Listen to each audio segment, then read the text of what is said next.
ಅಂತ ಯೇಸು ಕ್ರಿಸ್ತರ ನಾಮದಲ್ಲಿ ಎಲ್ಲರಿಗೂ ವಂದಿಸ್ತಾ ಈ ದಿನ ದೇವರನ್ನು ಆರಾಧನೆ ಮಾಡ್ಲಿಕ್ಕೆ ಬಂದ ಸಹೋದರು ಮತ್ತು ಸಹೋದರಿಗೂ ಯೇಸು ಕ್ರಿಸ್ತನ ಮಧುರವಾದ ನಾಮದಲ್ಲಿ ನಿಮಗೆಲ್ಲರಿಗೂ ವಂದನೆ ಸಲ್ಲಿಸ್ತೀನಿ ಮತ್ತು ಕೂಡಬಂದಂಥ ಪ್ರಿಯ ಸಹೋದರಿಗೂ ಹೌದು. ಈ ದಿನ ಆರಾಧನೆ ಲೇಖನ ಭಾಗ ದೇವರು ಆರಾಧನೆ ಮಾಡ್ಲಿಕ್ಕೆ ಕೊಟ್ಟಂಥ ಸಂದೇಶ ಮತ್ತು ದೈವ ಸೇವಕರು ಬುಧವಾರ ನಾವು ಸಹೋದರ ಕೂಡಿಕೆ ಬಂದಾಗ ದೈವ ಸೇವಕರು ಅಂದರು, ರಾಜು ನೀನು ಆರಾಧನೆ ಮೆಸೇಜ್ ತಗೋಪ್ಪ ಅಂತಂದರು. ಈಗ ಸೇವಕರು ಹೇಳಿದ್ಮ್ಯಾಕೆ ಏನು ನಂಬಪ್ಲೇ ಇಲ್ಲ ಅದು. ಈಗ ಅವರು ಮಾತಿಗೆ ಆರಾಧನೆ ತಗೋಪ್ಪ ಅಂತಂದ್ಮ್ಯಾಕ ನನಗಪ್ಪ ಆದ್ಮ್ಯಾಕ ದೈವ ಸೇವಕರು ಹೇಳಿದ್ಮ್ಯಾಕ ಏನು ಎಂಬಪ್ಲೇ ಇಲ್ಲ. ಅಸಲಾಗಿ ದೇವರು ಆರಾಧನೆ ತಗೋ ಅಂತಂದು ಹೇಳಿದ್ಮ್ಯಾಕ ಹಾಗೆ ಇನ್ನೂ ಹೇಗೆ ಇದ್ರೆ ನಾವು ಇನ್ನೂ ಈ ವಾಕ್ಯ ಎಂಬುದು ಪಾರು ಮಾರ್ತಾ ಹಾಲು ಕುಡಿಯುತ್ತೆ ಮಕ್ಕಳಿದ್ದೇವೆ. ಇನ್ನು ಯಾಕೆಂದರೆ ನಾವು ಆತ್ಮಿಕವಾಗಿ ಬೆಳೆಯೋದು ಬಹಳಷ್ಟು ಇದೆ. ಯಾವ ಥರ ಅಂದರೂ ಇನ್ನೂ ಎಷ್ಟು ವರ್ಷ ಕುಂತು ಕೇಳಿದ್ರು ದೇವ್ರಿಗೆ ಮಹಿಮೆಗೆ ಏನಾದರೂ ಮಾಡಬೇಕಿಲ್ಲ. ಈಗ ಅದಕ್ಕೆ ಅಂತ ದೇವ್ರು ಅಂತ ನೀವು ಯಾವಾಗ ನೀವು ಇನ್ನೂ ಗಟ್ಟಿ ಆಹಾರ ತಿಂತೀರಿ, ಯಾವಾಗ ನೀವು ಇನ್ನೂ ಬಲ ಹೊಂತೀರಿ, ಬರೀ ನೀವು ಪಾರು ಮಾರ್ತಾ ಹಾಲು ಕುಡಿಯುವಂಥರ ಆಗಿರ್ತೀರಿ, ಎಳಿ ಮಕ್ಕಳು ಅಂತ ಆಗಿರ್ತೀರಿ. ಹಾಗಾಗಿ ಎಂಬುದಾಗಿ ದೇವ್ರು ನಾವು ಹ್ಯಾಂಗಂದ್ರೆ ಇವಾಗ ಯಾವ ಥರ ಸಣ್ಣ ಕೂಸು ಒಂದು ತಾಯಿ ಒಂದು ತೂತು ಮಾಡಿ ತಿನ್ನಿಸ್ತಾಳ, ಅದು ತಿಂಬಲ್ಲ ಅಂದ್ರೂ ಇಲ್ಲೇ ತಿನ್ನೋಪ ಅಂತ ಹಂಗೆ ನಾವು ಇನ್ನೂ ದೇವ್ರ ವಾಕ್ಯದಲ್ಲಿ ಇನ್ನೂ ಬೆಳೆಯುವಂಥ ಮಕ್ಕಳು ಎಳೆ ಮಕ್ಕಳು ಆಗಿದ್ದೇವೆ. ಹಾಗಾಗಿ ದೇವರು ಮತ್ತೂ ಕೃಪೆ ಕೊಟ್ಟನ. ದೇವರು ಒಂದು ವಾಕ್ಯ ಬೋಧಿಸುವಂಥ ಮತ್ತು ದೇವರನ್ನು ಆರಾಧನೆ ಮೆಸೇಜ್ ತಗುವಂಥ ಕೃಪೆ ಕೊಟ್ಟಿದ್ದಾನೆ. ಯೋಗ್ಯತೆ ಇಲ್ಲದಂಥ ನನ್ನನ್ನು ಅರ್ಹತೆ ಇಲ್ಲದಂಥ ಆದರೂ ತನ್ನ ಮಹಾಕೃಪಾ ಅಪಾರದ ಕೊಟ್ಟು ದೇವರು ಆರಾಧನೆ ಮಾಡುವಂಥ ತಂದೆ ದೇವರನ್ನು ಆರಾಧನೆ ಮಾಡುವಂಥ ಕೃಪೆ ಕೊಟ್ಟಿದ್ದಾನೆ. ಹಾಗಾಗಿ ಬನ್ನಿರಿ ಎಲ್ಲರೂ ದೇವ್ರ ಕಡೆ ನಾವು ಆರಾಧನೆ ಮಾಡೋಕೆ ಹೋಗ್ಬರ್ರಿ. ಸ್ವಲ್ಪ ಜಾಗೃತ ಅಂತ ಕೇಳಿ, ಯಾಕೆಂದರೆ ನಾನು ಮಾತಾಡೋ ಭಾಳ ಸ್ಪೀಡ್ ಇರ್ತದೆ. ಹಾಗಾಗಿ ದೇವರು ಯಾರಾದರೂ ಸ್ವಲ್ಪ ಗಮನ ಇಟ್ಟು ಕೇಳಿ, ಯಾಕಂದರೆ ನಾನು ಮಾತಾಡೋಂಥದ್ದು ಭಾಳ ಸ್ಪೀಡ್ ಆಗಿರ್ತದೆ. ಹಾಗಾಗಿ ನಾನು ಇದು ಮಾಡ್ಕೊಂಡು ಸ್ಲೋ ಆಗಿ ಮಾತಾಡ್ಲಿಕ್ಕೆ ಪ್ರಯತ್ನ ಮಾಡ್ತೀನಿ. ಯಾಕಂದರೆ ನನ್ನ ಅಭ್ಯಾಸನೇ ಆಗಿದೆ ನಾನು ಸ್ಪೀಡಾಗಿ ಮಾತಾಡೋದು. ಹಾಗೆ ನಾನು ಸ್ಲೋ ಆಗಿ ಹೋಗ್ತಿದ್ದೀನಿ. ಬನ್ನಿರಿ ದೇವರು ಆರಾಧನೆ ಮಾಡ್ಲಿಕ್ಕೆ ಹೋಗೋಣ. ದೇವ್ರ ಕಡೆ ಬನ್ನಿರಿ. ಪ್ರಕಟಣೆ 12ನೇ ಅಧ್ಯಾಯ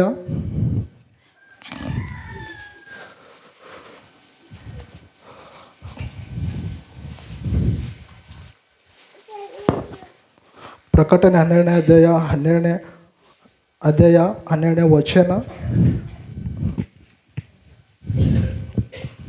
ಯಾರಾದರೂ ಓದಿ ಸಹಾಯ ಮಾಡ್ತಾರೆ?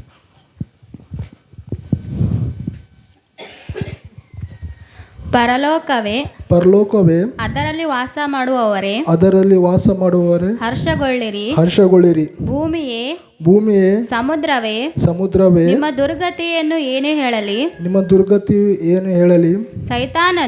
ಸೈತಾನನು ತನಗಿರುವ ಕಾಲವು ಸ್ವಲ್ಪವೆಂದು ತಿಳಿದು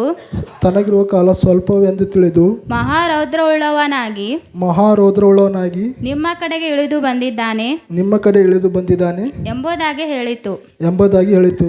ಇಲ್ಲಿ ವಾಕ್ಯ 12ನೇ ಗಂತ ಪ್ರಕಟಣೆ 12ನೇ ಅಧ್ಯಾಯದಲ್ಲಿ ನೋಡುವಾಗ 12ನೇ ವಚನದಲ್ಲಿ ದೇವರು ಹೇಳ್ತಾನೆ ಏನಂದರೆ, ಸೈತಾನನು ಏನಂತಾನೆ ಇಳಿದು ನಿಮ್ಮ ಕಡೆ ಬಂದಂತ ಹೇಳಿ ಏನು ಹೇಳ್ತಾನೆ, ಸೈತಾನನಿಗೆ ತನಗಿರುವ ಕಾಲ ಸ್ವಲ್ಪವೆಂದು ತಿಳಿದು ಮಹಾರೌದ್ರವುಳ್ಳವನಾಗಿ ನಿಮ್ಮ ಕಡೆ ಇಳಿದು ಬಂದಿದ್ದಾನೆ ಎಂಬುದಾಗಿ ದೇವರು ಏನಂತದ, ಸೈತಾನನು ನಿಮ್ಮ ಕಡೆ ಇಳಿದು ಬಂದಾನ, ಭೂಲೋಕಕ್ಕೆ ಇಳಿದು ಬಂದಾನ, ಆತನು ಮಹಾರೌದ್ರವುಳ್ಳವನಾಗಿದ್ದಾನೆ ಅಂತ ಎಂಬುದಾಗಿ ದೇವರು ವಾಕ್ಯದ ಹೇಳ್ತದ. ಹಾಗಾಗಿ ನಾವು ಸೈತಾನನು ಮಹಾರೌದ್ರವಾಗಿ ಇಳಿದು ಬಂದ್ರಂತ ಅದರೇ ಪ್ರಕಾರ ಲೋಕದಲ್ಲಿ ನೋಡುವಾಗ ಸೈತಾನ ಅನೇಕ ಅರ್ಭಟಿಸ್ತಾನೆ. ಅನೇಕರು ನೋಡೋದಾದರೆ ಬೆಳಗಾದರೆ ಅದ್ರ ಪ್ಲೇ ನ್ಯೂಸ್ ಪೇಪರ್ ಆಗಲಿ ಏನೇ ಒಂದು ಮಾಧ್ಯಮ ಮುಖಾಂತರ ನೋಡೋದ್ರೆ ಸೈತಾನ ಮಾಡ್ತಾನೆ, ಬಹಳಷ್ಟು ಅರ್ಭಟನೆ ಮಾಡ್ತಾನೆ. ನ್ಯೂಸ್ ನೋಡಿ ಏನೇ ನೋಡ್ಲಿಕ್ಕೆ ಹೋದ್ರು ಅದೇನೇ ನಮ್ಮ ಅನೇಕ ಅರ್ಭಟನೆ ಮಾಡ್ತಾನೆ. ಹಾಗೆ ನಾವು ನ್ಯೂಸ್ ನೋಡ್ತಾ ಇದ್ದೆ. ಮೊನ್ನೆ ಫ್ರೀ ವೆಡ್ಡಿಂಗ್ ಮಾಡ್ಕೊಂಡು ಹುಡುಗಿ ಮತ್ತು ಹುಡುಗ ಫ್ರೀ ವೆಡ್ಡಿಂಗ್ ಮಾಡ್ಕೊಂಡು ಮನೆಗೆ ಬರೋ ಟೈಮಿಗೆ ಅವ್ರಿಗೇನಾಯಿತು, ಆಕ್ಸಿಡೆಂಟ್ ಆಯಿತು. ಅವ್ರು ಇನ್ನೂ ಮದುವೆ ಮಾಡಿ ಹೊಸ ಜೀವನದಾಗ ಕಾಲಿಡಬೇಕು, ಇನ್ನೇನು ಸಂಸಾರ ಭಾಳ ಬದುಕಬೇಕಂಬುದಾಗ ಫ್ರೀ ವೆಡ್ಡಿಂಗ್ ಮಾಡ್ಕೊಂಡು ಬರುವಂಥ ಸಮಯದಲ್ಲಿ ಅವ್ರಿಗೇನು ಮಾರ್ಗ ಮಧ್ಯ 2 ವೀಲರ್ ಮ್ಯಾಗೆ ಆಕ್ಸಿಡೆಂಟ್. ಹಾಗೆ ಲೋಕದಲ್ಲಿ ಅನೇಕ ಸೈತಾನ ಮಾಡ್ತಾನೆ, ಗರ್ಜಿಸ್ಲತ್ತಾನ, ಯಾರನ್ನು ನುಂಗಲಿ ಯಾರನ್ನು ಇಲ್ಲ ಎಂಬುದಾಗಿ ಏನು ಮಾಡ್ತಾನೆ ಅನ್ನೋದು ಸಿಂಹದ ಉಪಾಯದಲ್ಲಿ ಗರ್ಜಿಸ್ಲತ್ತಾನ, ಯಾರು ನುಂಗಲ್ಲ. ಹಾಗಾಗಿ ಲೋಕದಲ್ಲಿ ಗರ್ಜಿಸ್ಲತ್ತಾನ. ಆದರೆ ನಾವಾದರೂ ಯೇಸು ಕ್ರಿಸ್ತ ನಾಮದಲ್ಲಿ ನಾವು ಸೂಕ್ಷ್ಮವಾಗಿ ನಮಗಾದರೂ ಯೇಸು ಸ್ವಾಮಿ ದೇವರು ಇಡೀ ವರ್ಷವೆಲ್ಲ ನಮ್ಮನ್ನು ಕಾಪಾಡಿ ಆತನ ಕ್ಷೇಮವನ್ನು ಅನುಗ್ರಹಿಸಿ ಮತ್ತೊಂದು ಆವರ್ತಿ ಪ್ರಭು ದೇವರು 11 ತಿಂಗಳ ಕಾಪಾಡಿ ದೇವರು ಇದನ್ನು 12ನೇ ತಿಂಗಳಲ್ಲಿ ಕಾಲಿಡುವಂತೆ ಕೃಪೆ ಕೊಟ್ಟಾನೆ. ನಾವು ಏಕೆಂದರೆ ದೇವರು ತನ್ನ ಒಂದು ಭದ್ರತೆ ಒಂದು ಕಂಚು ಮತ್ತು ಬೇಲಿ ಹಾಕಿರುವಂಥ ಕೃಪೆಯಿಂದ ನಿಮಿತ್ತವಿದ್ದ. ಹೇಗೆಂದರೆ ನಮ್ಮನ್ನು ಯೇಸು ಸ್ವಾಮಿ ಎದುಳ ಕಾಪಾಡಂತ ತನ್ನ ರಕ್ತ ಎಂಬ ಕೋಟೆ ಒಳಗೆ ನಮ್ಮನ್ನು ಬಚ್ಚಿಟ್ಟುಕೊಂಡಾನೆ. ಹಾಗಾಗಿ ನಮಗೆ ಯಾವ ಕೇಡು ಅಪಾಯ ಶತ್ರು ಅನೇಕ ಗರ್ಜಿಸ್ತಾನೆ, ಆದರೆ ನಮ್ಮ ಮುಟ್ಟೋಕೆ ಆಗ್ತದಲ್ಲ. ಯಾಕಂದರೆ ನಾವು ಯಾವ ಕೋಟೆ ಒಳಗೆ ಇದೆ ಅಂದರೆ ನಾವು ಯೇಸು ಕ್ರಿಸ್ತನೆಂಬ ರಕ್ತ ಕೋಟೆ ಒಳಗಿದೆ. ಹಾಗಾಗಿ ಶತ್ರು ಸೈತಾನನು ಎಷ್ಟೇ ಗರ್ಜಿಸಿದ್ರು, ಎಷ್ಟೇ ಇದು ಮಾಡಿದ್ರು ಆತನು ನಮ್ಮ ಸಮೀಪ ಬರೋದಿಲ್ಲ. ಯಾಕೆಂದರೆ ನಾವು ಯೇಸು ಕ್ರಿಸ್ತನೆಂಬ ಆ ಭದ್ರತೆಯಾದ ರಕ್ತ ಕೋಟೆ ಒಳಗಿದೆ. ನಮ್ಮನ್ನು ಮುಟ್ಟಲು, ನಮ್ಮನ್ನು ಹಿಡಿಯಲು ಆತನ ಆಗೋದಿಲ್ಲ. ಹಾಗಾಗಿ ದೇವರೇ, ಈ 11 ತಿಂಗಳು ಕಳೆದು ಕಾಪಾಡಿದಪ್ಪ ದೇವರೇ. ಹೌದಪ್ಪ ಸ್ವಾಮಿ, ಲೋಕದಲ್ಲಿ ಸೈತಾನ ಗರ್ಜಿಸ್ತದ ಪ್ರಭ. ಅನೇಕರನ್ನು ನುಂಗಿದು ಬಿಟ್ಟು ಅನೇಕರನ್ನು ಪ್ರಯತ್ನ ಆಗ್ತದೆ, ಅನೇಕ ತನ್ನ ಜಾಲದಲ್ಲಿ ಹಿಡಿದಾಗ್ತದೆ ಪ್ರಭ. ಆದರೆ ದೇವರೇ, ನಿನ್ನ ಕೃಪೆದಿಂದಲೂ ಅಯ್ಯ, ನಿನ್ನ ದಯದಿಂದಲೂ ಅಯ್ಯ, ನಿನ್ನ ರಕ್ತ ಕೋಟೆ ಒಳಗೆ ನನ್ನನ್ನು ಮರೆ ಮಾಡಿದಯ್ಯ. ಅಯ್ಯ, ನಿಮ್ಮ ಪಕ್ಕದಲ್ಲಿ ಮರೆ ಮಾಡಿದಯ್ಯ, ನಿನ್ನ ಪಕ್ಕೆಯಲ್ಲಿ ಮರೆ ಮಾಡಿದಯ್ಯ, ನನ್ನ ಕಾಪಾಡಿದಯ್ಯ. ನಿಂಗೆ ಸ್ತೋತ್ರ ಎಂಬುದಾಗಿ ದೇವರನ್ನು ಆರಾಧನೆ ಮಾಡೋ ಬೆಳಗಿನ ಶಾವದಲ್ಲಿ. ಯಾಕೆಂದರೆ ದೇವರು ನಮ್ಮನ್ನು ಎಷ್ಟೊಂದು ಪ್ರೀತಿ ತೋರಿದ್ರೆ ಹೆತ್ತ ತಾಯಿದು ಮರ್ತಾವ್ರು, ಮತ್ತು ಅದನ್ನು ನಾನು ಎಂದಿಗೂ ಮರೆಯೋದಿಲ್ಲ. ಹಾಗೆ ದೇವರು ನಮ್ಮನ್ನು ಈ ದಿನ ಸೂಕ್ಷ್ಮ ಇಟ್ಟಿದ್ದಾನೆ. ಪ್ರತಿ ಉಪದ್ರವಗಳು, ಕೇಡು, ಅಪಾಯ, ಸೈತಾನ, ಶತ್ರು, ಗಂಟಾಂತರ ಅನೇಕದ ಲೋಕದಲ್ಲಿ ಹೊರಗೆ ಸಂಚರಿಸುವ ನೋಡುವಾಗ ಅನೇಕನು ಸೈತಾನ ಶತ್ರುವನ್ನು ಕಾದು ಕೊಡ್ತಾರೆ. ಆದರೂ ನಮಗದು ವರ್ಷವೆಲ್ಲ ಕಾಯ್ದು ಕಾಪಾಡಿ ದೇವರು ತಿರುಗಿ ಮತ್ತೊಂದು 12ನೇ ತಿಂಗಳಲ್ಲಿ ತೆಗೆದುಕೊಂಡು ಬಂದಂಥ ಆ ದೇವ್ರಿಗೆ ನಾವು ಏನು ಮಾಡಬೇಕಂದ್ರೆ ಆರಾಧನೆ ಮಾಡಬೇಕು. ದೇವರೇ, ನಮ್ಮ ಜೀವಿತದಲ್ಲಿ ಪ್ರಭು ಕಳೆದ 11 ತಿಂಗಳು ಕಾಯ್ದು ಕಾಪಾಡಿದಪ್ಪ. ತಿರುಗಿ 12ನೇ ತಿಂಗಳ ಕಾಲು ಇಡುವಂಥ ಕೃಪೆ ಕೊಟ್ಟಿದ್ದ ಅಪ್ಪ. ಅದು ಯಾವುದೇ ಯೋಗ್ಯತೆ ಇಲ್ಲಪ್ಪ, ಅರ್ಹತೆ ಇಲ್ಲ, ಅದು ನಿನ್ನ ಕೃಪೆ. ನಿನ್ನ ರಕ್ತ ಎಂಬ ಕೋಟೆಯನ್ನು ಮರೆ ಮಾಡಿದ್ವಿ. ಯಾವ ಶತ್ರು ಅಪವಾದಿ ನಮ್ಮ ಮುಟ್ಲಿಕ್ಕಾಗಲಿಲ್ಲ. ಯಾಕೆಂದರೆ ದೇವರೇ, ಅದಕ್ಕೆ ಅದನ್ನು ಯೇಸು ಸ್ವಾಮಿ ದೇವ್ರ ವಾಕ್ಯದಲ್ಲಿ ಹೇಳ್ತದ. ಇಲ್ಲಿ ಹೇಳ್ತಾನೆ ದೇವ್ರ ವಾಕ್ಯದಲ್ಲಿ, ಅದಕ್ಕೆ ಆತನು ಇದು 11ನೇ ವಾಕ್ಯ ಓದಮ್ಮ. 11ನೇ ವಚನ. ಅವರು ಪ್ರಾಣದ ಮೇಲಣ ಪ್ರೀತಿಯನ್ನು ತೊರೆದು ಮರಣಕ್ಕೆ ಹಿಂತೆಗೆಯದೆ ಯಜ್ಞದ ಕುರಿಯಾದಾತನ ರಕ್ತದ ಬಲದಿಂದಲೂ ತಮ್ಮ ವಾಕ್ಯದ ಬಲದಿಂದಲೂ ಅವನನ್ನು ಜಯಿಸಿದ. ಹಾಗೆ ಇಲ್ಲೂ ಕೂಡ ಹೇಳ್ತಾನೆ, ದೇವರು ತನ್ನ ವಾಕ್ಯದಿಂದಲೂ ತನ್ನ ರಕ್ತದ ಬಲದಿಂದಲೂ ಜಯಿಸಿದನ. ಹಾಗೆ ದೇವರ ರಕ್ತ ನಮ್ಮ ಮೇಲೆ ಇರುವಾಗ ಯಾವ ಶತ್ರು ಅಲ್ಲಿ, ಅಪವಾದಿ ಅಲ್ಲಿ, ಆತನ ಎಷ್ಟೇ ಗರ್ಜಿಸಿದ ಉಪಾಯ ಇದ್ದರೂ ನಮ್ಮಲ್ಲಿ ಯೇಸು ಕ್ರಿಸ್ತನ ರಕ್ತ ಕೋಟೆ ಒಳಗಿದೆ ಅಂದರೆ ನಮ್ಮನ್ನು ಮುಟ್ಟೋದಕ್ಕಾಗಲಿ, ನಮ್ಮನ್ನು ಹಿಡಿಯೋದಕ್ಕಾಗಲಿ ಆತನ ಸಾಧ್ಯ ಇಲ್ಲ. ನಾವು ಯಾಕಂದರೆ ನಾವು ಎಂಥ ದೇವರ ಆರಾಧನೆ ಮಾಡ್ತೀವಿ, ಯೋಧ ಗೋತ್ರ ಸಿಂಹಾಸನ ಅಂತ ನನ್ನ ದೇವರನ್ನು ನಾವು ಆರಾಧನೆ ಮಾಡ್ತಾ ಇರ್ತಿದ್ದೇವೆ. ಹಾಗಾಗಿ ಯಾವುದೇ ಶತ್ರು ಕೂಡ ಸೈತಾನ ಮುಟ್ಟೋಕ್ಕಾಗಲ್ಲ. ಯಾಕೆಂದರೆ ದೇವರು ವಾಕ್ಯದಿಂದಲೂ ತನ್ನ ರಕ್ತದ ಬಲದಿಂದಲೂ ಜಯಿಸಿದ್ದಾನೆ. ಹಾಗೆ ತನ್ನ ಮಕ್ಕಳು ಕೂಡ ದೇವರೇನು ಮಾಡಿದ್ದಾನೆ, ಆತನ ತನ್ನ ರಕ್ತದಲ್ಲಿ, ಆತನ ರಕ್ತ ಎಂಬ ಕೋಟೆದಲ್ಲಿ ನಮ್ಮನ್ನು ಮರೆ ಮಾಡಿದ್ದಾನೆ. ಆತನ ಸೂಕ್ಷ್ಮ ಇಟ್ಟಿದ್ದಾನೆ. ಅಪ್ಪ ದೇವರೇ ಸ್ತೋತ್ರಪ್ಪ ಎಂಬುದಾಗಿ ಬೆಳಗಿನ ಜಾವದಲ್ಲಿ ಆರಾಧನೆ ಮಾಡಬೇಕು. ದೇವರ ಈ ವರ್ಷದಲ್ಲಿ ಕಾಯ್ದು ಕಾಪಾಡಿ ಪ್ರಭಾ. ಅನೇಕ ಯೌವನಸ್ಥ ಅನೇಕ ನೋಡಬೇಕು, ಅನೇಕ ದಿನ ನೋಡ್ಬೇಕು, ಕಾಣ್ಬೇಕಂದ್ರು ಕಾಣಲಿಲ್ಲಪ್ಪ. ಯಾಕಂದರೆ ಗರ್ಜಿಸುವ ಉಪಾಯದಲ್ಲಿ, ಸಿಂಹದ ಉಪಾಯದಲ್ಲಿ ಸೈತಾನನ ತಿರುಗಾಡ್ತಪ್ಪ. ಅವ್ರು ಬಾಯಿ ತೂತಾಗಿದೆ. ನಮಗಾದ್ರೂ ನಮಗೆ ಕ್ಷೇಮ ಹುಟ್ಟಿದಪ್ಪ. ಮತ್ತೊಂದು ಅವತ್ತಿ ವರ್ಷ ಆರೋಗ್ಯ ಕೊಟ್ಟಿದ್ದಿ, ಮತ್ತೊಂದು ವರ್ಷ ನಮಗೆ ಕಾಪಾಡಿದ್ದಿ, ಪ್ರತಿ ಗಂಡಂತರ ಅಪವಾದದಿಂದ ತಪ್ಪಿಸಿದೆಪ್ಪ ದೇವರೆಂಬುದಾಗಿ ಆ ದೇವರಿಗೆ ನಾವು ಆರಾಧನೆ ಮಾಡಬೇಕು ಬೆಳಗಿನ ಜಾವದಲ್ಲಿ. ಮತ್ತೊಂದು ಅದೇ ರೀತಿಯಾಗಿ ಕೀರ್ತನೆ ಬರೆದಂಥ 91ನೇ ಅಧ್ಯಾಯ ಕಡೆ ಯಾವ ಥರ ದಾವೀದನ ಹೇಳ್ತಾನ, ಅದ್ಭುತ ಯಾವ ಥರ ದೇವರು ಬಿಡಿಸಿದನೆಂಬುದಾಗಿ.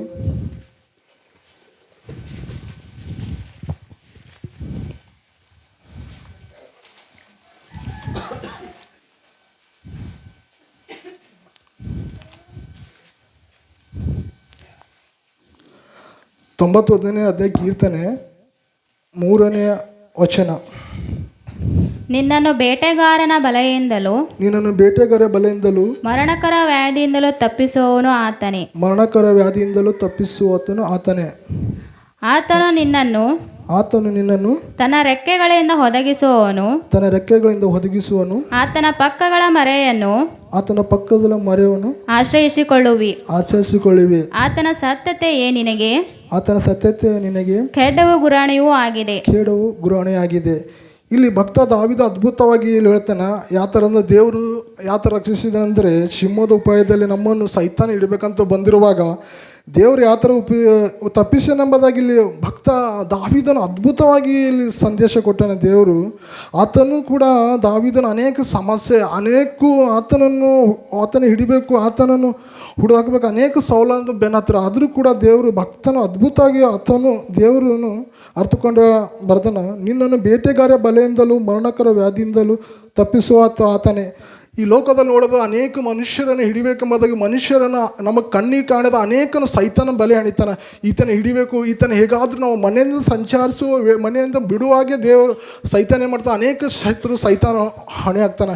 ಈತನ ಹೇಗಾದರೂ ಮಾಡಿ ನಾನು ಜಾಲದ ಸಿಕ್ಕಿಸ್ಬೇಕು, ಈತನ ಹೇಗಾದರೂ ಮಾಡಿ ನಾನು ಹಿಡಿಬೇಕೆಂಬುದಾಗ ಅನೇಕ ಕುತಂತ್ರ ಮಾಡ್ತಾನೆ. ಆದರೆ ದೇವರು ಅಂತಾನೆ, ಮರಣಕರ ವ್ಯಾಧಿಯಿಂದ ತಪ್ಪಿಸುವ ಆತನು ನಿನ್ನನ್ನು ತನ್ನ ರೆಕ್ಕೆಗಳಿಂದ ಹೊದಿಸುವನು. ಆತನ ಈ ದಿನ ದೇವರು ಸರ್ವಶಕ್ತನಂತ ದೇವರು ಎಂಥ ಮಹಾ ಉಪಕಾರಿ ಅಂದರೆ, ಆತನ ತನ್ನ ರೆಕ್ಕೆದಲ್ಲಿ ಒದಗಿಸುವತನು, ತನ್ನ ಆಶ್ರಯಲ್ಲಿ ಪಕ್ಕದಲ್ಲಿ ಮರೆ ಮಾಡುವಂಥ ದೇವರಾಗಿದ್ದಾನೆ.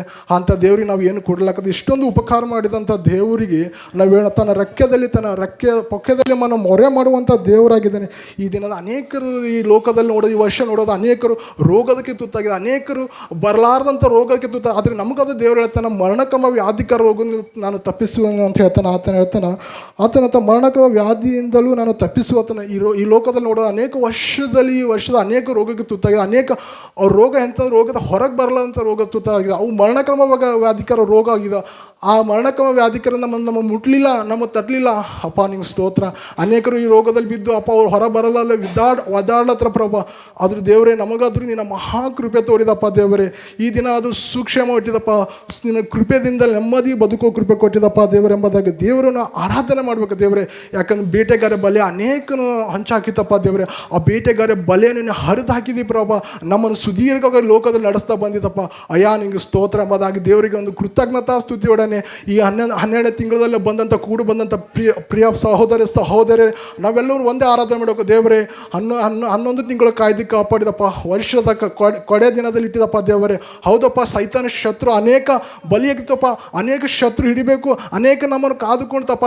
ಅವೆಲ್ಲ ಬಲಿ ಹರಿದಿ ಪ್ರಭಾ ನಮ್ಮ ಸುದೀರ್ಘ ಆಗೋದಂತಂದು ನಿನ್ನ ಮಾರ್ಗದಲ್ಲಿ ನಿಮ್ಮ ರಕ್ತ ಕೋಟೆಗಳು ನನ್ನ ಸುದೀರ್ಘ ನಡೆಸಿದಪ್ಪ. ಅಯ್ಯ ನಿಂಗೆ ಕೃತಜ್ಞತಾ ಸಲ್ಲಿಸ್ತೀನಿ. ಅಯ್ಯ ನಾನು ಜಜ್ಜಿದಂಥ ಮುರಿದಂಥ ಮನಸ್ಸಿಂದ ಅಯ್ಯ ನಿಂಗೆ ಕೃತಜ್ಞತಾ ತಂದಿನ. ಆತನ ಮಾಡಿದ ಉಪಕಾರ ಮೇಲೂ ನಾವು ಏನು ಕೊಟ್ಟರು ಕಡಿಮೆ ಬದಲೇ.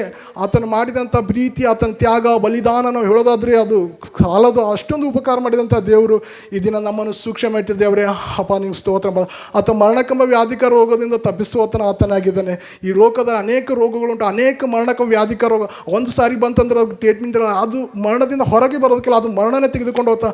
ಅಂಥದ್ರಿಂದ ನಮ್ಮ ಲೋಕದಿಂದ ಪ್ರತ್ಯಕ್ಷವಾಗಿ ನಮ್ಮನ್ನು ಬೇರ್ಪಡಿಸಿ ದೇವರು ಈ ದಿನ ಆರಾಧನೆ ಮಾಡೋದು ಕೃಪೆ ಕೊಟ್ಟಿದ್ದಾನೆ. ಹೌದಪ್ಪ ದೇವರೇ, ಮತ್ತೊಂದು ಅವತಿ ದೇವರೇ ಎಂಬುದಾಗಿ ಆರಾಧನೆ ಮಾಡಬೇಕು. ಅಪ್ಪ ಆತನ ತನ್ನ ರೆಕ್ಕೆಯಲ್ಲಿ ಹೊದಿಗಿಸುವತನು. ಯಾವ ಥರ ತನ್ನ ಕೋಳಿ ತನ್ನ ಹದ್ದು ಬರುವಾಗ ಯಾವ ಥರ ತನ್ನ ರೆಕ್ಕೆದಲ್ಲಿ ಹೊದಿಗಿಸ್ಕೊತದೋ, ಆತನು ಯಾವಾಗಾದರೂ ಅದು ಕೋಳಿ ನೋಡ್ತದೆ ತನ್ನ ಹದ್ದು ಬರುವಾಗ, ಆ ಹದ್ದು ಬರುವಾಗ ತನ್ನ ರೆಕ್ಕೆಗಳಲ್ಲಿ ಯಾವ ಥರ ಹೊದಿಗಿಸ್ತಾನೆ, ಹಾಗೆ ಶತ್ರು ಸಹಿತ ಅಪವಾದಿ ನಮ್ಮ ಹೊಂಚಾಗಿ ಇಡಬೇಕಂದಾಗ ದೇವ್ರು ಏನು ಮಾಡ್ತಾನೆ, ತನ್ನ ರೆಕ್ಕೆದ ಪಕ್ಕದಲ್ಲಿ ಆಶ್ರಯದಲ್ಲಿ ನಮ್ಮ ಮೊರೆ ಮಾಡಿಕೊಳ್ತಾನೆ. ಆತನ ಯಾಕಂದರೆ ನಮ್ಮ ಆ ರೆಕ್ಕೆದಲ್ಲಿ ಇರುವಾಗ ನಾವು ಸೂಕ್ಷ್ಮ ಹೇಳ್ತಾನೆ, ಆತನ ರೆಕ್ಕೆಗಳಲ್ಲಿ ಆತನ ಆಶ್ರಯದಲ್ಲಿ ಇರುವಾಗ ಸೂಕ್ಷ್ಮ ಹೇಳ್ತಾನೆ. ಯಾಕೆಂದರೆ ಯಾವ ಶತ್ರುಗಳು ಮುಟ್ಟೋಕೆ ಆಗಲ್ಲ, ಆತನ ಮುಟ್ಟೋಕ್ಕೂ ಕೂಡ ಆಗಲ್ಲ. ಯಾಕಂದರೆ ಶತ್ರು ಬಿಟ್ಟು ಆತನನ್ನು ಓಡಿ ಹೋಗುವಂಥವನಾಗಿದ್ದಾನೆ ಶತ್ರು. ಅಂಥ ದೇವರು ನಮಗೆ ಅಂಥ ಭದ್ರತೆ ಈ ಲೋಕದಲ್ಲಿ ಯಾರಿಗಿರಲಾರ್ದಂಥ ಭದ್ರತೆ ನಮಗೆ ದೇವ್ರು ಕೊಟ್ಟಿದ್ದಾನೆ. ಅಪ್ಪ ಸ್ವಾಮಿ ನಿಂಗೆ ಸ್ತೋತ್ರಪ್ಪ. ಈ ಲೋಕದಲ್ಲಿ ಯಾರು ಇಂಥ ಭದ್ರತೆ ಇಲ್ಲಪ್ಪ. ಈ ರೆಕ್ಕೆದಲ್ಲಿ ನಮ್ಮ ಮೊರೆ ಮಾಡಿಕೊಂಡಿದ್ದ ಅಯ್ಯ, ನಿನ್ನ ಪಕ್ಕದಲ್ಲೇ ಮೊರೆ ಮಾಡಿಕೊಂಡಿದ್ದಪ್ಪ ದೇವರೇ. ಅಯ್ಯ ನಿನಗೆ ಸ್ತೋತ್ರ ಸಲ್ಲಿಸ್ತೀನಿ ಎಂಬುದಾಗಿ ಹೇಳ್ತೇನೆ. ನಿನ್ನ ಆಶ್ರಯಿಸಿಕೊಳ್ಳುವೇನೆ. ಆತನ ಸತ್ಯತು ನಿನಗೆ ಕೇಡವು ಗೃಹಣಿಯಾಗಿದೆ. ಹೌದಪ್ಪ ದೇವ, ನೀವು ನಮಗೆ ಆಶ್ರಯವಾಗಿದ್ದು, ನಮಗೆ ದುರ್ಗವಾಗಿದ್ದು, ಅಯ್ಯ ನಮ್ಮ ಜೊತೆಗೆ ನೆರಳಾಗಿದ್ದೆ ಪ್ರಭಾ. ಅಯ್ಯ ನಿಂಗೆ ಸ್ತೋತ್ರ ಎಂಬುದು ಸಲ್ಲಿಸ್ತೇನೆ ದೇವರೇ ಎಂಬುದಾಗ ಆರಾಧನೆ ಮಾಡಬೇಕು. ಈ ಲೋಕದಲ್ಲಿ ಶತ್ರು ಸೈತಾನ ಎಷ್ಟೇ ಗರ್ಜಿಸಿದ್ರು ನಮಗೇನು ಹಾನಿಯಾಗೋದಿಲ್ಲ. ಯಾಕಂದರೆ ನಾವು ಯೇಸು ಕ್ರಿಸ್ತನ ರಕ್ತ ಕೋಟೆಗಳದ. ಹಾಗಾಗಿ ನಮಗೇನು ಭಯ ಪಡುವಂಥದ್ದು ಅವಶ್ಯಕತೆ ಇಲ್ಲ. ಯಾಕೆಂದರೆ ನಾವು ಯೇಸು ಕ್ರಿಸ್ತನ ರಕ್ತದ ಒಳಗಿದ್ದೇವೆ. ದೇವರನ್ನು ಆತನ ನನಗೆ ನೆರಳಾಗಿದ್ದು ಕಾಯುವಂಥ ಕಣ್ಮಣಿಗಿದ್ದಾನೆ. ಹಾಗೆ ನಮಗೆ ಯಾವ ಭಯವಿಲ್ಲ, ಯಾವ ನಮಗೆ ಅಪಾಯವಿಲ್ಲ. ಹಾಗೆ ನಾವು ನಿಶ್ಚಿಂತೆಯಾಗಿ ದೇವರೇ ನೀವು ಮಾಡಿದ ಉಪಕಾರ ಮೇಲುಗಾಗಿ ಏನನ್ನು ಬದಲು ಕೊಡಲು ಸಾಧ್ಯ ಇಲ್ಲಪ್ಪ. ಅಯ್ಯೋ ನಿಂಗೆ ಕೃತಜ್ಞತಾ ಸ್ತೋತ್ರ ಸಲ್ಲಿಸ್ತೀನಿ ಎಂಬುದಾಗಬೇಕು. ಹಾಗೆ ದೇವರನ್ನು ಈ ದಿನ ಆರಾಧನೆ ಮಾಡ್ಲಿಕ್ಕೆ ಬಂದರೆ ಎಷ್ಟು ಮಂದಿ ಆರಾಧನೆ ಮಾಡ್ಬೇಕಂತ ಬಂದಿದ್ದು ಕೈ ಎತ್ತಿರಿ. ಹಾಲೆ ಸ್ತೋತ್ರ ನೀವು ಸ್ತೋತ್ರ. ಹಾಗೆ ದೇವ್ರು ಮಾಡಿದ ಉಪಕಾರ ಒಂದನ್ನು ಮರಿಬಾರ್ದು. ಈ ಲೋಕದಲ್ಲಿ ಯಾರಾದರೂ ಒಂದು ಸಹಾಯ ಮಾಡಿದ್ರೆ, ಏನಾದರೂ ಕಷ್ಟ ಕಾಲಕ್ಕೆ ಬಂದು ಮಾಡಿ ಸಹಾಯ ಮಾಡಿದ್ರೆ, ಯಪ್ಪ ನಮ್ಗೆ ಎಷ್ಟು ಸಹಾಯ ಮಾಡಿದ್ರಿ, ನಿಮ್ಮ ಉಪಕಾರ ಮರೆಯಲ್ರಿ, ನೀವು ಎಷ್ಟೊಂದು ಉಪಕಾರ ಮಾಡಿರಿ, ನಮ್ಮ ಕಷ್ಟ ಕಾಲದಾಗ ಭಾಳ ಸಹಾಯ ಮಾಡಿರಿ, ನಮ್ಮ ಜೀವ ಪರ್ಯಂತ ಇರೋದಾದ್ರೂ ನೀವು ಉಪಕಾರ ಮರೆಯೋದಿಲ್ಲ ನೋಡ್ರಿ, ಅಷ್ಟು ಉಪಕಾರ ಮಾಡಿ ಅಂತ. ಆದರೆ ಮನುಷ್ಯನ ಮಾಡುವಂಥ ಉಪಕಾರ ಎಷ್ಟು ಮರೆಯಲ್ಲ ಅಂತ ನೀವು ಹೇಳ್ತೀರಿ. ಆದರೆ ಯೇಸು ಕ್ರಿಸ್ತನಂತ ದೇವರು ಮಾಡಿದ ಉಪಕಾರ, ಶಿಲುಬೆ ಮೇಲೆ ಮಾಡಿದಂಥ ಪ್ರೀತಿ, ಬಲಿದಾನ, ಆತ ನಮಗೆ ಎಷ್ಟು ರಕ್ಷಣೆ ಕೊಟ್ಟು ಇಲ್ಲಿ ತನಕ ಮಾಡಿದ್ದು ಅದು ಹೇಗೆ ಮರಿಲಿಕ್ಕಾಗ್ತದೆ? ನೀವು ಹೇಗೆ ಮೌನವಾಗಿ ಕೂಡ್ಲಾಗ್ತದೆ? ಸಾಧ್ಯವಿಲ್ಲ. ಆ ಮನುಷ್ಯರು ಮಾಡಿದ ಉಪಕಾರ ನೀವು ನಮ್ಮ ಜೀವಮಾನದಲ್ಲಿ ನಿಮ್ಮ ಮಾಡಿದ ಉಪಕಾರ ತೀರ್ಸೋಕೆ ಆಗಲ್ರಿ ಅಂತ ನೀವು ಅಂತೀರ, ಒಂದು ಸರಿ ಅಂತಾರೆ ಜನರು. ಆದರೆ ಯೇಸು ಸ್ವಾಮಿ ದೇವರು ನಮಗೋಸ್ಕರ ಕಲ್ವಾರಿ ಶಿಲ್ಬೆಯ ಮೇಲೆ ಬಲಿಯಾದಂಥ ದೇವರು, ಆತ ನಮಗೋಸ್ಕರ ರಕ್ತವನ್ನು ಸುರಿಸಿದಂಥ ದೇವರು, ನಮಗೋಸ್ಕರ ಪ್ರಾಣ ಕೊಟ್ಟಿದ್ದಾನು. ಆತ ನಿದ್ರಿಸದೆ ತೂಕಡಿಸದೆ ಸದಾಕಾಲ ಕಾಯುವಂಥ ಇಸ್ರಾಯೇಲ್ ದೇವರು ನನ್ನ ದೇವರಾಗಿದ್ದಾನೆ. ಹಾಗೆ ನೀವು ಕೂಡಿ ಬಂದಂಥ ಎಲ್ಲ ಪ್ರಿಯ ಸಹೋದರಿ ಯಾರು ಕೂಡ ದೇವರು ಮೌನವಾಗಿರೋದೆ ನಮ್ಮ ಸೃಷ್ಟಿಕರ್ತ ದೇವರನ್ನು ಆರಾಧನೆ ಮಾಡಬೇಕು. ಯಾಕೆಂದರೆ ನಮಗಾಗಿ ಯೇಸು ಸ್ವಾಮಿ ಏನೋ ದೇವರು ಕಲ್ವಾರಿ ಶಿಲ್ಬೆಯಲ್ಲಿ ಬಲಿದಾನ ತ್ಯಾಗ ಅದನ್ನು ನಮಗಾಗಿ ಸಮರ್ಪಣೆ. ಯಾಕೆಂದರೆ ತನ್ನ ತಂದೆಯಾದ ದೇವರು ಒಬ್ಬನೇ ಮಗನನ್ನು ಕೊಟ್ಟು ಆತನ ಒಬ್ಬನು ನಿತ್ಯ ನಾಶನ ಹೊಂದದೆ ನಿತ್ಯತ್ವ ಪಡಬೇಕು ಕೊಟ್ಟು. ಹಾಗೆ ಯಾರು ಕೂಡ ನೀವು ಕೂಡ ಬಂದ ಯಾರು ಮೌನವಾಗಿದೆ ಬಾಯಿ ತಿರಿದು ಹೃದಯನ ಬಿಚ್ಚಿ ದೇವರನ್ನು ಆರಾಧಿಸಬೇಕು. ಯಾಕೆಂದರೆ ಲೋಕದಲ್ಲಿ ಅನೇಕ ಜನರ ಹತ್ರ ನೀವು ಮಾಡಿ ಉಪಕಾರಕ್ಕೆ ತೀರಿಸೋಕೆ ಆಗಲ್ರಿ ಅಂತ. ಹಾಗೆ ನಾವು ಕೂಡ ದೇವರನ್ನು ಆರಾಧಿಸಬೇಕು, ಕೊಂಡಾಡಬೇಕು, ಸ್ತುತಿಸಬೇಕು. ಅಯ್ಯ ದೇವರೇ ಸ್ತೋತ್ರಪ್ಪ, ನಮಗೋಸ್ಕರ ಬಲಿದಾನ ಆದಪ್ಪ, ಅಪ್ಪ ನನಗೋಸ್ಕರ ರಕ್ಷಣೆ ಕೊಟ್ಟಿದ್ದಪ್ಪ, ನಮಗೋಸ್ಕರ ಈ ಲೋಕದ ಬರುವಂಥ ಕೇಡು ಅಪಾಯ ಗಂಡಾಂತರ ತಪ್ಪಿಸಿದಪ್ಪ ಎಂಬುದಾಗಿ ಆರಾಧಿಸಬೇಕು. ಮೊದಲೇದಾಗಿ ಏನಂತ ಆರಾಧಿಸಬೇಕು ಅಂತ, ಅಪ್ಪ ಶತ್ರು ಅಪವಾದಿ ಗರ್ಜಿಸುವ ಉಪಾಯದಲ್ಲಿ ಬಂದಿದ್ದಾನೆ ಪ್ರಭು ಭೂಮಿ ಮೇಲೆ. ಹಾಗೆ ದೇವರೇ ನಿನ್ನ ರಕ್ತ ಕೋಟೆ ಎಂಬುದಲ್ಲಿ ನಾನು ಮೊರೆ ಮಾಡಿದೆ. ಪ್ರತಿ ಉಪದ್ರವ ಕೇಡು ಅಪಾಯದಿಂದ ನಾನು ತಪ್ಪಿಸಿದ್ದಿ. ಮತ್ತೊಂದು ವರ್ಷದಲ್ಲಿ ಪ್ರಭು 12 ತಿಂಗಳಲ್ಲಿ ಕೃಪೆಗಿಟ್ಟಿದ್ದೀನಿ, ನಾನು ಕ್ಷೇಮ ಹುಟ್ಟಿದ್ದೆ. ಎಲ್ಲ ಉಪದ್ರವದಿಂದ ತಪ್ಪಿಸಿ ಅಪ್ಪ ನೀನು ಕೃಪೆಯಿಂದ ಸೂಕ್ಷ್ಮ ಇಟ್ಟು ಎಂಬುದಾಗಿ ದೇವರನ್ನು ಮೊದಲಾದ ಆರಾಧನೆ ಮಾಡಬೇಕು. ಎರಡನೇದು ಏನಂಬುದಾಗಿ ದೇವರ ಆರಾಧನೆ ಮಾಡಬೇಕಂತ, ದೇವರೇ ನನ್ನ ಬೇಟೆಗಾರರಿಂದ ಬಲೆಯಿಂದಲೇ ತಪ್ಪಿಸಿದಪ್ಪ. ಹೌದು ಸ್ವಾಮಿ, ಆ ಬೇಟೆಗಾರ ಬಲೆಯನ್ನು ಹರಿದು ಹಾಕಿದ್ದೆ, ಆ ಬೇಟೆಗಾರರಿಂದ ಬಲೆಯಿಂದ ನಾನು ತಪ್ಪಿಸಿದಪ್ಪ ದೇವರೇ ಎಂಬುದಾಗಿ ಮೊದಲನೇದಾಗಿ ದೇವರೇ ನನ್ನನ್ನು ಬೇಟೆಗಾರ ಬಲೆಯನ್ನು ತಪ್ಪಿಸಿದೆ. ಮತ್ತು ಮೂರನೇದಾಗಿ ದೇವರೇ ನನ್ನ ಮರಣಕಮ ವ್ಯಾಧಿಕ ರೋಗ ತಪ್ಪಿಸಿ. ಈ ಲೋಕದ ಅನೇಕ ರೋಗಗಳುಂಟಪ್ಪ, ಅನೇಕಗಳು ರೋಗಗಳುಂಟಪ್ಪ. ಹೌದಪ್ಪ, ಆ ರೋಗಗಳಿಂದ ನಾನು ತಾಕದೆ, ನಾನು ಮುಟ್ಟದೆ ಆ ರೋಗ ಮರಣಕಮದಿಂದ ತಪ್ಪಿಸಿದಿ ಅಪ್ಪ ದೇವರ ಸ್ತೋತ್ರ. ನಾಲ್ಕನೇದಾಗಿ ದೇವರೇ ನಿನ್ನ ಶಿಲುಬೆಯಲ್ಲಿ ನಿಮ್ಮ ರೆಕ್ಕೆದಲ್ಲಿ ಅಪ್ಪ ಕೋಳಿ ಮರಿ ಆ ಥರ ಹೊದಗಿಸ್ಕೊಳ್ತಾನ ಕೋಳಿ ಆ ಥರ ದೇವರೇ ನಿಮ್ಮ ಆಶ್ರಯದಲ್ಲಿ ನಿಮ್ಮ ರೆಕ್ಕೆದಲ್ಲಿ ಅಯ್ಯ ನನ್ನ ಮರೆ ಮಾಡಿಕೊಂಡಿದ್ದೆ. ಅಯ್ಯ ಈಗ ನಿಮಗೆ ಕೃತಜ್ಞತಾ ಸ್ತೋತ್ರ ಅಪ್ಪ ಬತ್ತೊಂದು ಅವತ್ತಿ ದೇವರೇ ನಿಮ್ಮ ಸಬ್ಬ ದಿನದಲ್ಲಿ ನಿಮ್ಮ ಜನಾಂಗದಲ್ಲಿ ಪ್ರಭಾ ಅಯ್ಯ ನಿನ್ನ ಕೃತಜ್ಞತಾ ತಂದಿನಪ್ಪ ದೇವ ಈಗೋ ನಿನ್ನ ಸನ್ನಿಧಾನ ಎಂಬುದಾಗಿ ನಾವು ಕೂಡಿ ಬಂದಂಥ ಪ್ರಿಯ ಸಹೋದರರೇ ಎಲ್ಲರೂ ಕರ್ತನಂಥ ತಂದೆಯ ದೇವರನ್ನು ಆರಾಧಿಸಬೇಕು. Hallelujah, hallelujah. ಹಾಗೆ ನಾವು ಕೂಡ ಬಂದಂಥ ಪ್ರಿಯ ಸಹೋದರಿ ಆತನ ತಂದೆಯ ದೇವರು ಮಾಡಿದಂಥ ಉಪಕಾರ, ಈಗೋ ನನ್ನ ಮಗಳು, ಈಗೋ ನನ್ನ ಮಗನು ಎಷ್ಟು ನಾನು ಉಪಕಾರ ಮಾಡಿದವು ಅನ್ನಿಸ್ತಾನೆ. ಆತನು ಕೂಡ ಪರಲೋಕದ ತಂದೆಯ ದೇವರು ಆತನ ಸಂತೋಷ ಪಡುವ. ಆತನ ನಿಮ್ಮ ಪಕ್ಷದಲ್ಲಿ ನೀವು ಕೂಡ ಬಂದಂಥ ಕುಟುಂಬ ಪಕ್ಷದ ಎಲ್ಲ ದೇವರು ನೋಡುತ್ತೆ. ನಾನು ಮಾಡಿದ ಉಪಕಾರ ಮರೆತು ಹೋಗಲಿಲ್ಲ, ಆತನ ಮರಲಿಲ್ಲ ಎಂಬುದಾಗಿ ದೇವರು ಏನು ಮಾಡ್ತಾನೆ, ಸಂತೋಷ ಪಡ್ತಾನೆ. ಹಾಗೆ ಕೂಡಿ ಬಂದಂಥ ಇವು 4 ವಿಷಯದಲ್ಲಿ ದೇವರು ಮಾತಾಡಿದ ವಿಷಯದಲ್ಲಿ ಎತ್ತಿ ಹಿಡಿದುಕೊಂಡು ದೇವರೇ ನಿನ್ನನ್ನು ಸಹಾಯ ಮಾಡಿದ. ಹೌದಪ್ಪ, ನಿಜವೇ ಸಪ್ಪ, ಈ ವರ್ಷ ಈ ತಿಂಗಳು ಈ ದಿನ ನೋಡ್ಬೇಕಂದ್ರೆ ಎಷ್ಟೋ ಜನ ಕಾಣಿಲ್ಲಪ್ಪ. ಸೈತಾನ ಉಪದ್ರವದಲ್ಲಿ ದೇವರು ಸೈತಾನ ಗರ್ಜಿಸುವ ಉಪಾಯದಲ್ಲಿ ಅನೇಕರನ್ನು ಮುಟ್ತಾ ಇದ್ದಾನೆ. ಆದರೆ ನನಗೆ ಮುಟ್ಲಿಲ್ಲಪ್ಪ. ಯಾಕಂದರೆ ನಾನು ಯೋಗ್ಯತೆ ಇಲ್ಲ, ನಾನು ಅರ್ಹತೆ ಇಲ್ಲ, ಯಾವ ಒಳ್ಳೆತನ ಇಲ್ಲಪ್ಪ. ಯಾಕಂದರೆ ನಾನಿರೋದು ಯೇಸು ಕ್ರಿಸ್ತನ ರಕ್ತ ಕೋಟೆ ಒಳಗಿದ್ದೀನಪ್ಪ. ಅದಕ್ಕಾಗಿ ನೀವು ಸ್ತೋತ್ರ. ಅದಕ್ಕೆ ಹೇಳ್ತಾನೆ ಭಕ್ತನ ಅದ್ಭುತ ಆಗುತ್ತೆ, ಬೇಟೆಗಾರ ಬಲೆಯಿಂದಲೂ ಮರಣಕಮ ವ್ಯಾಧಿಕರನ್ನು ತಪ್ಪಿಸ್ತಾನೆ ಎಂಬುದು. ಹೌದಪ್ಪ, ಹೌದು ಕರ್ತ ನೀವು ಸ್ತೋತ್ರ ಎಂಬುದಾಗಿ ದೇವರನ್ನು ಆರಾಧನೆ ಮಾಡಿ ಕೂಡ ಬಂದಂಥ ಪ್ರಿಯ ಸಹೋದರಿ ನೀವು ಎಲ್ಲರೂ ದೇವರನ್ನು ಆರಾಧಿಸಬೇಕು. ಹೃದಯನ ಆತ್ಮನ ಬಿಚ್ಚಿಕೊಂಡು ಮನಸಾರೆ ಆರಾಧಿಸುವಂಥ ದೇವರು ಕೊಂಡಾಡಬೇಕು. ಆಗ ಪರಲೋಕದ ತಂದೆ ದೇವರು ಇನ್ನೂ ಎಷ್ಟು ಹೆಚ್ಚಾಗಿ ಸಂತೋಷಪಟ್ಟು ಇನ್ನೂ ಭೂಲೋಕದಲ್ಲಿ ಸುದೀರ್ಘ ಕಾಲ ನಡೆಸುವಂಥ ಕೃಪೆ ಮಾಡ್ತಾನೆ. ಆತನ ಭೂಮಿಯನ್ನು ನಡೆಸುವಂಥ ದೇವರಾಗಿದ್ದಾನೆ. ಆತನ ನೆರಳಾಗಿರುವಂಥ ದೇವರಾಗಿದೆ. ಇನ್ನು ನಿಮ್ಮ ಭೂಲೋಕದಲ್ಲಿ ಸುದೀರ್ಘ ನಡೆಸುವಂಥ ದೇವರಾಗಿದ್ದಾನೆ. ಹಾಗೆ ದೇವರು ಎಲ್ಲರೂ ಕೂಡ ಬಂಥ ಪ್ರಿಯ ಸಹೋದರಿ ಬನ್ನಿರಿ ಆರಾಧನೆ ಮಾಡೋಕೆ. ಅದೊಂದು ರಿಕ್ವೆಸ್ಟ್ ಏನಂದರೆ, ನಮ್ಮ ಸಹೋದರಿಗೆ ಸ್ವಲ್ಪ ಟೈಮ್ ಕೊಡ್ರಿ. ಯಾಕಂದ್ರೆ ಮೊದಲೇ ನಾಚ್ಕತ್ತರ ಅವರು ಏನು ಮಾಡ್ತಾರೆ ಅಂದರೆ ಅವ್ರು ಪ್ರೇಯರ್ ಎತ್ತಬೇಕೆಂಬುದು ನೀವು ಪ್ರೇಯರ್ ಮಾಡ್ತಾಯಿದ್ರಿ. ಹಾಗಾಗಿ ನಮ್ಮ ಸಹೋದರರು ಬಹಳ ಅವರು ನಾಚಿಕೆ ಸ್ವಭಾವ ಇದೆ. ಅವ್ರಿಗೋಸ್ಕರ ಯಾರಾದರೂ ಪ್ರೇಯರ್ ಮಾಡ್ತಾರೋ ಬಿಟ್ಬಿಡ್ರಿ. ಯಾಕಂದ್ರೆ ಪಾಪ ಅವ್ರು ಮೊದಲೇ ನೀವು ಜಾಸ್ತಿ ನಿಮ್ದು ಎಲ್ಲ ಸ್ಟ್ರಾಂಗ್ ಇದ್ದೀರಿ. ನಮ್ಮ ಸಹೋದರರು ಸ್ವಲ್ಪ ಅವರಿಗೂ ಅವಕಾಶ ಕೊಡ್ರಿ, ಅವರು ಆರಾಧನೆ ಮಾಡ್ಲಿಕ್ಕೆ, ಅವರು ಕೂಡ ದೇವ್ರನ್ನ ಮಹಿಮೆ ಪಡಿಸೋಕ್ಕೆ ಸಮಯ ಕೊಡ್ರಿ. ನೀವೇ ತೊಗೊಂಡು ಅವ್ರು ಎತ್ತಬೇಕಂಬ ನೀವು ಅದು ಎತ್ತಿ ಬಿಡ್ತೀರಿ. ಹಾಗಾಗಿ ದೇವರು ಅದೇ ಕ್ರಮ ಅನುಸಾರ ನೀವು ಮಾಡಿರಿ. ಏನಂದರೆ ದೇವ್ರು ಒಬ್ಬರು ಆದ್ಮೇಲೆ ಒಬ್ಬರು ಸ್ತ್ರೀಯರು ಒಬ್ಬರು ಪುರುಷರು ಹಾಗೆ ಮಾಡಿರಿ. ಯಾಕಂದರೆ ಸಹೋದರರು ಭಾಳ ಒಂದು ನಾಚಿಕೆ ಸ್ವಭಾವ ಇದೆ. ಹಾಗಾಗಿ ಸಹೋದರಿಗೆ ಅವಕಾಶ ಕೊಡ್ರಿ ಎಂಬುದು ಹೇಳ್ತೀನಿ. ಬನ್ನಿರಿ ದೇವರನ್ನ ಆರಾಧನೆ ಮಾಡೋಣ, ಹೋಗೋಣ.